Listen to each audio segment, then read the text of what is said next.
मैं जैसा हूं मैं वैसा ही रहना चाहता हूं। भारत में अपने होने पर गर्व कम है, बातें बहुत हैं।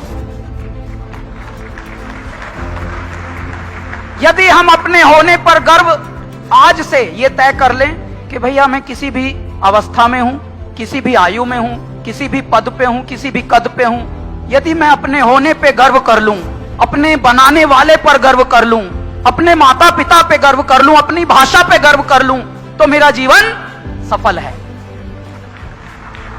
और जितने भी लोग आज तक इस पृथ्वी पर सफल हुए हैं, आप उनकी जीवनी पढ़िए। उन्होंने अपनी भाषा पर गर्व किया, उन्होंने अपनी माटी पर गर्व किया, उन्होंने अपने माता पिता पर गर्व किया, तभी वो देखिए कहां से कहां पहुंचे। वो किसी और का कुछ करके उतने महान बने नहीं। आप ध्यान से देख लीजिए, जितने भी महान नाम आप लीजिए भारत के। नदी स्वयं बहती है, अपने उत्साही वेग में बहती है, किसी की कुछ सहती नहीं, किसी को कुछ नहीं कहती है। आती है रास्ते में चट्टान, तो नदी जब एक वेग निकलता है, स्ट्रीम जब उसका स्रोत बहता है, तो चट्टान से भिड़ती है, वो ऐसे मारती है ढकेले, चट्टान पे असर नहीं होता, तो थोड़ी देर बाद नदी अपना चट्टान से वापस मुड़ के ऐसे साइड में निकल लेती है। क्यों? क्योंकि उसका नैसर्गिक वेग है, उसे अपने वेग में रहना है। वो नहर बनने में नहीं लगी, वो नदी है। उसको बहुत लोगों ने, चट्टानों ने उसको बहुत चैलेंजेस दिए, और लेकिन नदी अपने वेग में रही। यदि हम सब अपने वेग में रहते हैं तो अपनी खुशबू, अपनी पहचान का एक नजारा अलग होता है, उसकी रोशनी अलग होती है, उसका नूर अलग होता है। अच्छा, हिंदी को बहुत ही लाइटली मत लीजिएगा। जैसे हम अपने बड़ों को लाइटली ना लें, ऐसे ही हिंदी हमारा जड़ है, हमारा मूल है, और हम इसी से फल फूल रहे हैं। आप देखिए, दुनिया में करोड़ों की ये फिल्म इंडस्ट्री है, अंग्रेजी पे अंग्रेजी पेल रहे हैं एक दूसरे में, लेकिन कमा कौन रहा है? कहां से? हिंदी से कमा रहे हैं सब। तो ऐ मेरे हिंदी से कमाने वालों, शाह और सा में भी फर्क समझना, वरना एक नुक्ते ने बदल डाली तकदीर हमारी। हम अर्ज करते रहे, वो गर्ज समझते रहे।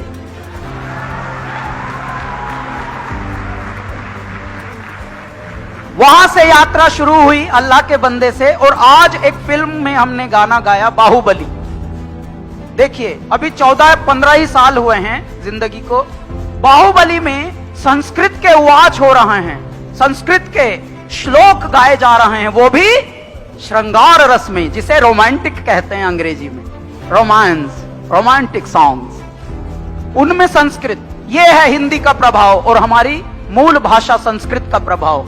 आप सब अपने हृदय में एक विश्वास रखिए, अपनी भारतीयता पर विश्वास रखिए, अपने होने पर विश्वास रखिए, अपने आत्मविश्वास को परमात्मा का एक बहुत बड़ा उपहार मानिए कि हाँ यार, हम यदि पैदा हुए हैं और वो भी भारत में हुए हैं, तो हम किसी को इम्प्रेस करने के लिए बने नहीं हैं। हम जो हैं वह वैया हैं, और जो है यदि वो वैया है तो अपने आप में पूर्ण है।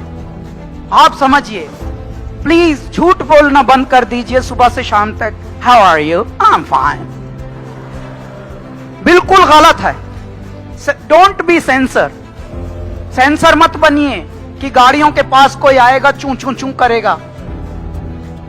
आप आजकल तो ये नई बीमारी लिफ्ट में भी आ गई। होटल में अभी हम 2 बार उतरे चढ़े होटल में, वहां भी बोल रहा है हाय हाय, और फिर मुंह हाउ आर यू कह के मुंह इधर कर दिया। भाई पूछ तो ले, सुनने का मादा तो रख। तो कृपया झूठ मत पालिए, झूठे मत बनिए, प्लीज जिंदा दिल रहिए।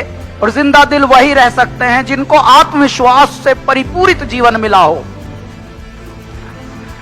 जिंदा दिल रहेंगे तो भाषा का भी सम्मान होगा, भारतीयता का भी सम्मान होगा, और स्वयं का एक स्वाभिमान का सम्मान होगा। कृपया जो भी जिस आयु में है, झूठ मत पालिए, झूठ मत पलने दीजिए। एक उदाहरण देता हूं। 10 वर्ष का हो गया है कबीर, मेरा बेटा। मुझे बहुत सलाहें मिलती हैं, आजकल तो कुछ ज्यादा ही मिलती हैं। हमको बहुत सलाहें मिली कि अंबानी में डाल दीजिए, ओबरॉय में डाल दीजिए। स्कूल्स की जब बात चल रही थी तो बड़ी बड़ी मुझे ये मशवरा खुशहाल लोग देते हैं, जमीर बेच दे अपना खुदी का सौदा कर। तो इन पूरी सलाहों में एक परमात्मा से जो तार जुड़ा है वो भी अपना कार्य कर रहा है कहीं। तो मैंने एक ऐसे स्कूल में अपने कबीर को डाला हुआ है जो गुरुकुल टाइप का है मुंबई में। 4th क्लास में उसे घर बनाना सिखा रहे हैं कि अपना घर खुद कैसे बनाएगा। ये नहीं सिखा रहे हैं कि भाई कौन सा गणित है कौन सा ये, वो तो सब सीख जाएंगे वक्त के थपेड़ों के साथ। हर आदमी अपना गणित खुद सीख लेता है गुणा भाग। लेकिन तू घर बना के दिखा भाई, अपना फसल काट के दिखा, बो के और फसल काट के दिखा। ये सब चल रहा है वो भी मुंबई में। अच्छा, ये अपनी अपनी चॉइस है। क्यों? क्योंकि हमारा भारत ऐसे ही पला है। बात चाहे बेसलीके हो मगर बात कहने का सलीका चाहिए।